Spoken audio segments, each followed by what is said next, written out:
ಇದ್ದಾನೆ. ನಂಗೆ ಅವನ್ನ ನೋಡ್ಬೇಕು ಅನ್ನಿಸ್ತಿದೆ. ಇಲ್ಲಿ ನನ್ನ ಖುಷಿಗಿಂತ ಅವನೇ ಹೆಚ್ಚಾಗ್ಬಿಟ್ಟ.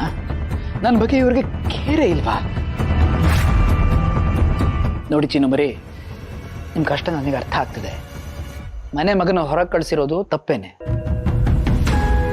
ಆದ್ರೆ ಈಗ ನಾನು ನೀವು ಅದ್ರ ಬಗ್ಗೆ ಏನ್ ಮಾಡಕ್ಕಾಗತ್ತೆ ಹೇಳಿ? ನೀವಾಗ್ಲೇ ವೆಂಕಿ ಅವ್ರ ಜೊತೆ ಫೋನಲ್ಲಿ ಮಾತಾಡಿದಿರಿ ತಾನೆ?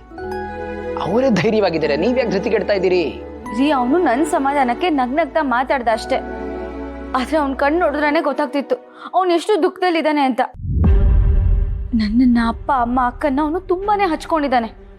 ಅವನಿಗೆ ಮಾತು ಬರ್ದೇ ಹೋದ್ರು ನಮ್ಮನ್ನ ಎಷ್ಟು ಪ್ರೀತಿಯಿಂದ ನೋಡ್ಕೋತಿದ್ದ ಗೊತ್ತಾ? ಅಂಥದ್ರಲ್ಲಿ ಅವನಿಷ್ಟು ಕಷ್ಟದಲ್ಲಿರುವಾಗ ನಾವು ಹೋಗ್ತಿದ್ರೆ ಹೇಗ್ರಿ ಆಗುತ್ತೆ? ನನಗೆ ಗೊತ್ತಿಲ್ಲ, ನನ್ನ ನೋಡ್ಬೇಕು, ನನ್ನ ಕರ್ಕೊಂಡು ಹೋಗಿ. ಚಿನ್ನುಮರಿ, ಈ ಸಮಯದಲ್ಲಿ ನೀವು ಟ್ರಾವೆಲ್ ಮಾಡೋದು ಸೇಫ್ ಅಲ್ಲ. ನೋಡಿ, ಇವಾಗ ಬರೀ ನಮ್ಮ ಬಗ್ಗೆನೇ ಇಲ್ಲ, ಮಗು ಬಗ್ಗೆನೂ ನಾವು ಯೋಚನೆ ಮಾಡಬೇಕು, ಅದ್ರ ಆರೋಗ್ಯದ ಬಗ್ಗೆ. ರೀ, ನಂಗೇನು ಆಗಲ್ಲ ರೀ, ದೇವ್ರ ಮೇಲೆ ಭಾರ ಹಾಕಿ ಹೋಗೋಣ. ಐ ಆಮ್ ಸಾರಿ ಚಿನ್ನುಮರಿ, ಈ ಒಂದು ವಿಷಯದಲ್ಲಿ ನಿಮ್ಮ ಮಾತನ್ನ ಒಪ್ಕೊಳಕ್ ನಾನು ತಯಾರಿಲ್ಲ. ನೋಡಿ, ಅವ್ರ ಕಷ್ಟ ಏನಾಗುತ್ತೆ ಅಂತ ನೋಡಕ್ ಹೋಗಿ ನೀವು ಕಷ್ಟಪಡೋದನ್ನ ನೋಡೋಕೆ ನಾನು ತಯಾರಿಲ್ಲ ಚಿನ್ನುಮರಿ. ಫೈನ್, ಬೇಕಾದ್ರೆ ಡಾಕ್ಟ್ರನ್ನು ಒಂದು ಮಾತು ಕೇಳೋಣ. ಆದ್ರೆ ಇವಾಗ ಹೋಗೋದು ಸರಿಯಲ್ಲ ಅಂತಾನೆ. ರೀ, ಅಣ್ಣ ನೋವಲ್ಲಿದ್ದಾನೆ. ನಾನು ಅಟ್ಲೀಸ್ಟ್ ಹೋದ್ರೆ ಸ್ವಲ್ಪನಾದ್ರೂ ಸಮಾಧಾನ ಆಗುತ್ತೆ. ಅವನು ಅಷ್ಟೊಂದು ಕಷ್ಟದಲ್ಲಿದ್ದಾಗ ನಾವು ಹೋಗಿಲ್ಲ ಅಂದ್ರೆ ಏನ್ ಚೆನ್ನಾಗಿರುತ್ತೆ ರೀ? ನಾವೇ ತಾನೇ ಆಗ್ಬೇಕಾಗಿರೋದು. ಪ್ಲೀಸ್ ರೀ, ಪ್ಲೀಸ್ ಕರ್ಕೊಂಡು ಹೋಗಿ.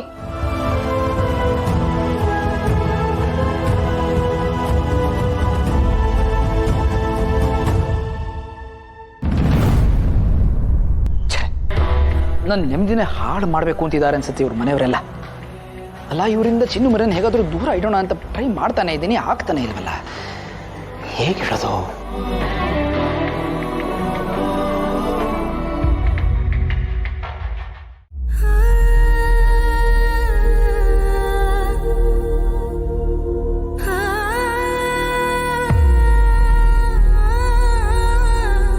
ವೆಂಕಿ,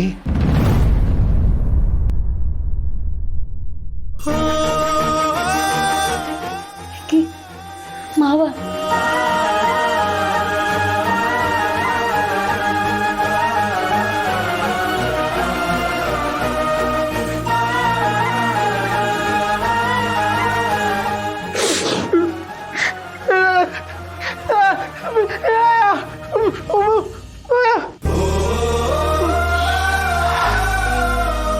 ನನ್ನ ಕ್ಷಮಿಸ್ಬಿಡಪ್ಪ, ನನ್ನ ಕ್ಷಮಿಸ್ಬಿಡ.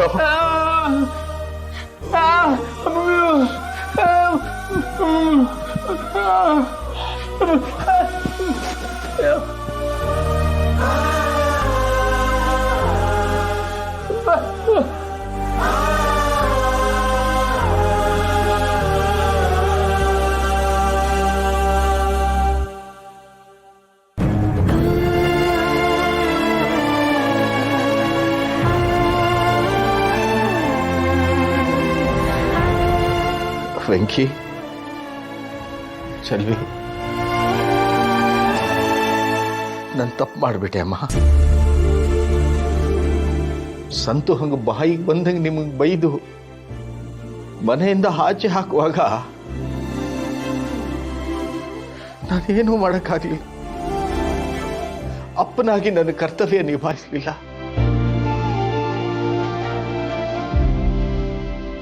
ನನ್ನ ಕ್ಷಮಿಸ್ಬಿಡ.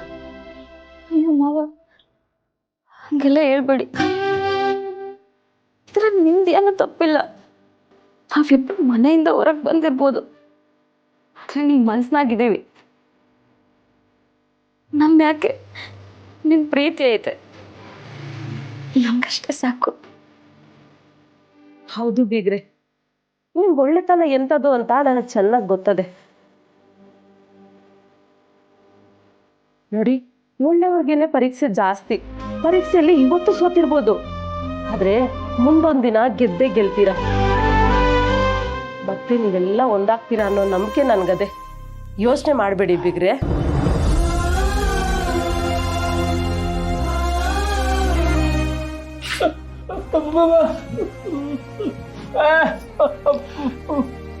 ಚಲ್ವಿ, ಬೇಡಮ್ಮ.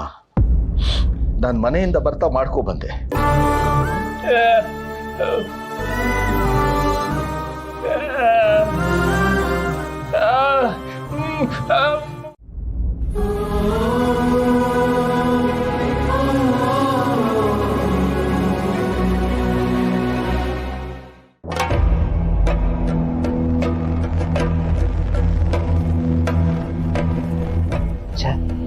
ನಾನು ಎಷ್ಟು ಹೇಳಿದ್ರು ಇವ್ರು ಕೇಳ್ತಾನೆ ಇಲ್ವಲ್ಲ, ಹೇಗೆ ಇವ್ರನ್ನ ಸಮಾಧಾನ ಮಾಡೋದು?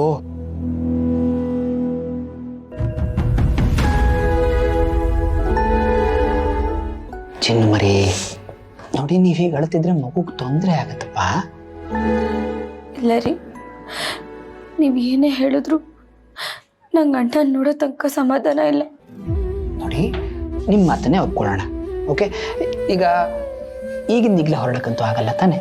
ನಾಳೆ ಹೇಗೂ ನಾವು ಆಸ್ಪತ್ರೆಗೆ ಹೋಗ್ತಿದ್ದೀವಿ, ಅಲ್ಲಿ ಡಾಕ್ಟರ್ನೇ ಕೇಳೋಣ ನೀವು ಜರ್ನಿ ಮಾಡ್ಬೋದಾ ಅಂತ. ಅವ್ರೇನಾದರೂ ಹ್ಞೂ ಅಂದರೆ ನಾನೇ ಆಗಲೇ ನಿಮ್ಮನ್ನ ಅಲ್ಲಿಂದ ಕರ್ಕೊಂಡು ಹೋಗ್ಬಿಡ್ತೀನಿ, ಓಕೆನಾ? ಸರಿ, ಹಾಗೆ ಮಾಡೋಣ. ಆದರೆ ಆಸ್ಪತ್ರೆಗೆ ನಾಳೆ ಯಾಕೆ ಹೋಗಬೇಕು? ಇವತ್ತೇ ಹೋಗೋಣ. ಚಿನ್ನಂಬರಿ, ಡಾಕ್ಟರ್ ಅಪಾಯಿಂಟ್ಮೆಂಟ್ ಕೊಟ್ಟಿರೋದು ನಾಳೆಗೆ. ಹಾಗಿದ್ಮೇಲೆ ಇವತ್ತು ಹೆಂಗೆ ಹೋಗಕ್ಕಾಗತ್ತೆ ಹೇಳಿ? ಇಲ್ಲಿ ಅನ್ಸಿಲ್ಲ. ಚಿನ್ನಮರಿ, ಈಗ ನಿಮಗೋಸ್ಕರ ಅಲ್ಲದೆ ಹೋದ್ರು ನಮ್ಮ ಮಗುಗೋಸ್ಕರನಾದ್ರೂ ನೀವು ತಿನ್ಬೇಕು. ನೋಡಿ, ನಮ್ಮಿಂದ ಮಗುಗೆ ತೊಂದರೆ ಆಗ್ಬಾರ್ದು ತಾನೆ. ನೋಡಿ ನೋಡಿ, ನೀವೀಗ ಅಳ್ತಾ ಇದ್ರೆ 3 ಹೊತ್ತು ಮಗುನೂ ಅಳುಮುಂಜಿ ಆಗ್ಬಿಡತ್ತಪ್ಪ. ಅದಕ್ಕೋಸ್ಕರ ಮಗುಗೋಸ್ಕರ ಒಂದ್ಸರಿ ಸ್ಮೈಲ್ ಮಾಡ್ತೀರಾ? ಇಲ್ಲ ಒಂದ್ಸಲಿ? ಅದು ಚಿನ್ನಮರಿ ಅಂದ್ರೆ